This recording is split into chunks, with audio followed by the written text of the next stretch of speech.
حس ناگفته عشقت به تو چیه؟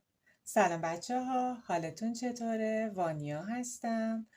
بچه ها نیت بکنید اسم شخص مورد نظرتون رو 3 بار زمزمه کنید و بعد نیت بریم که ببینیم که در واقع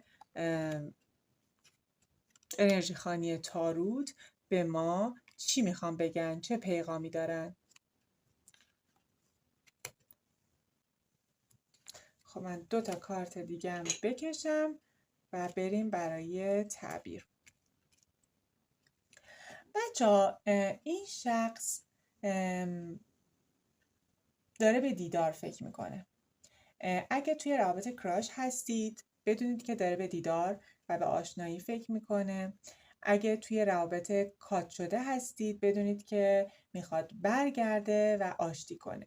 و اگر هم همین الان توی رابطه در واقع احساسی قرار دارید بدونید که توی یک دیداری که با هم دیگه خواهید داشت یک سورپرایز میشید، یک اتفاق خیلی شیرین براتون میفته که در واقع به ادامه رابطه و به جدی‌تر شدن رابطه نزدیک میشید و دقیقاً اون چیزی میشه که میخواید.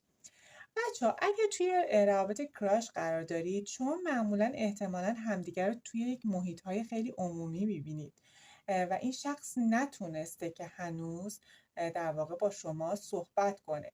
یک فکری هم توی ذهن این شخص هست که ممکنه فکر کنه که شما اون میزان علاقه رو بهش شاید ندارید، یعنی 2 به شک کاملا.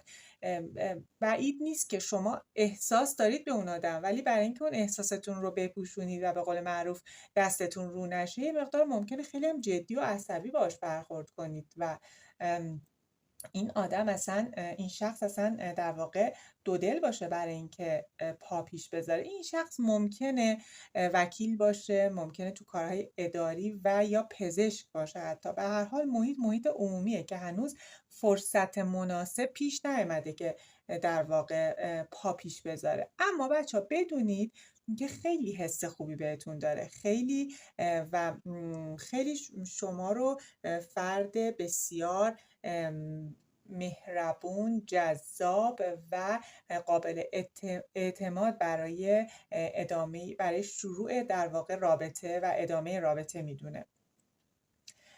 و ببینید اگه در رابطه کراش هستید این شخص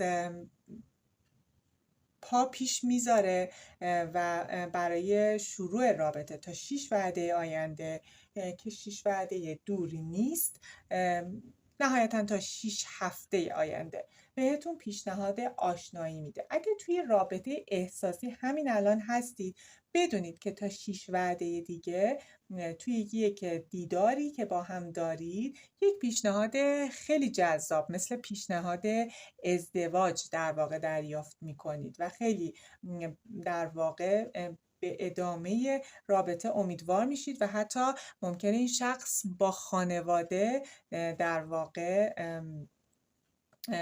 به دیدنتون بیان و ارتباط رو بخوان جدی بکنن. و اگه توی رابطه در واقع رابطه کات شده قرار دارید یه مقدار این شخص میترسه از این که اگه بیاد جلو دوباره اون دعوا درگیری ها بینتون پیش بیاد، اختلاف های خانوادگی بینتون پیش بیاد و همه چی دوباره بدتر از قبل به هم بریزه.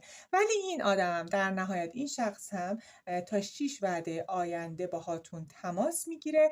یه مقدار سعی کنید که در واقع اون چهره مهربون و روی مهربونی رو که درون قلبتون دوستش دارید و حس دارید به اون شخص مقابلتون هم نشون بدید که اون هم در واقع جرأت برگشت و ادامه رابطه و پیشنهاد رو در واقع جرأتش رو داشته باشه و قدم پیش بذاره. ولی در کل خیلی انرژی خانی مثبتی بود و حس ناگفته‌ای که در واقع توی قلب این شخص بود و به زبون نیاورده دوست داشتن شما، دیدار باهاتون و پیشنهاد شروع، جدی‌تر شدن یا آشتی و ادامه رابطه براتون هستش.